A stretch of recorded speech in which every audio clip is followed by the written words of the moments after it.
Now let's take a look at the productivity screen, the place where you get a complete overview of each member's productivity, including screenshots, app and URL activity, and their overall performance summary. To begin, you'll see a table that breaks down the productivity data for each tracked device. Each column provides a detailed snapshot of activity. The first column shows the host name of the machine, and just below it, the member linked to that device. The second column displays the productivity index, calculated based on the member's active time, idle time, and the distribution of productive, unclassified, unproductive, and suspicious activity within the active periods. The third column shows the idle time percentage within the selected period, with the total idle duration displayed underneath.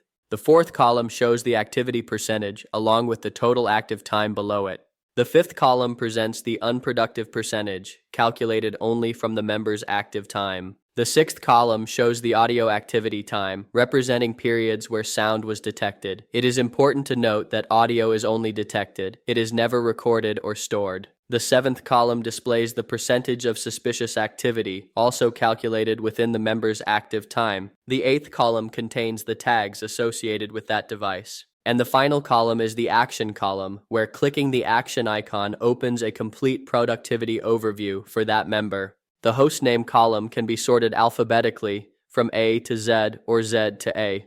The productivity index, idle time, activity, unproductive percentage, audio activity time, and suspicious activity percentage columns can all be sorted from lowest to highest or highest to lowest, giving you full control over how you want to analyze performance. Above the table, you'll find the available filters. On the left side, there's a search bar where you can search by hostname or member name. Next to it, you'll see all filter options. Date range allows you to filter by any specific period using a custom date interval. Device filter lets you filter the results by the devices you want to analyze. Tag filter allows filtering by the desired tags, and the user logged into the platform will only see and filter the tags assigned to them. User filter lets you select the specific members you want to review. After selecting your filters, simply click the filter button on the top right. To return to the default view, click the X next to the filter button. When you click the action icon in the table, you'll open the full productivity breakdown for that specific member. The first thing you'll see is the activity versus idle time percentage bar based on the date range selected earlier. In this bar, activity time and idle time together always total 100%. Within activity time, the platform breaks activity into 4 clear categories, each represented by a distinct color.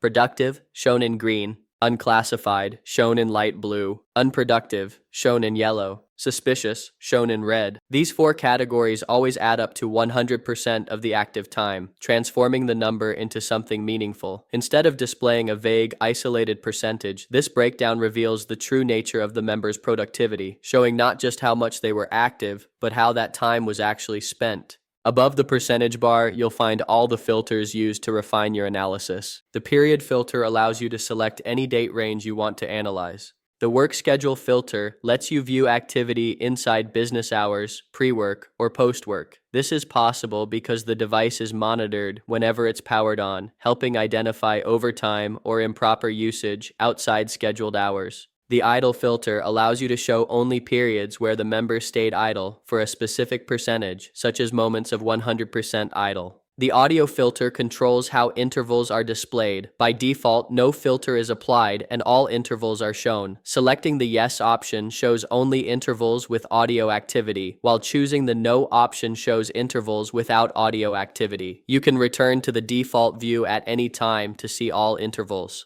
The search bar makes it possible to filter by a specific app or URL, showing only the periods in which it was accessed. And at the top right, above the filters, you'll see the total monitored time within the selected date range. These filters give you a precise view of how the member used their time during the selected period. Scrolling down, you'll reach the activity log, where you can switch between screenshots and apps and URLs. In the Screenshots tab, the data is organized by day, and each day is split into hour-by-hour segments. Inside each day and inside each hour, you'll find a percentage bar identical to the main one, showing the same activity metrics. For daily segments, the bar represents that specific day, and for hourly segments, it represents that specific hour. Within each hour, the activity is also broken down into 10-minute intervals for even more detailed visibility. Each 10-minute block shows the exact time range, the number of screenshots taken, and one sample screenshot from that interval. You'll also see a mini percentage bar showing the activity breakdown for those 10 minutes. If audio activity occurred, the block displays a line marking its start and end with sound wave icons indicating moments of detected sound. It's important to note that audio is never recorded or stored. The wave shapes simply indicate periods where sound activity occurred, and they do not represent actual volume levels. Clicking the screenshot opens a modal in the center of the screen. In this modal, you'll see everything that the 10-minute block already shows, but with additional detail. All screenshots from that interval are displayed, and you can navigate through them using the forward and back arrows. On the right side, the modal lists all apps and URLs accessed during that 10-minute window, along with their classification, productive, unclassified, unproductive, or suspicious, and the amount of time they were accessed. Going to the Apps and URL tab, you'll first see a layout very similar to the previous view, with a percentage bar showing the same activity metrics for the selected period. Above this bar, there's an additional classification filter where you can filter apps and URLs by productive, unclassified, unproductive, or suspicious. Selecting one or more options will display only the apps and URLs that match the chosen classifications.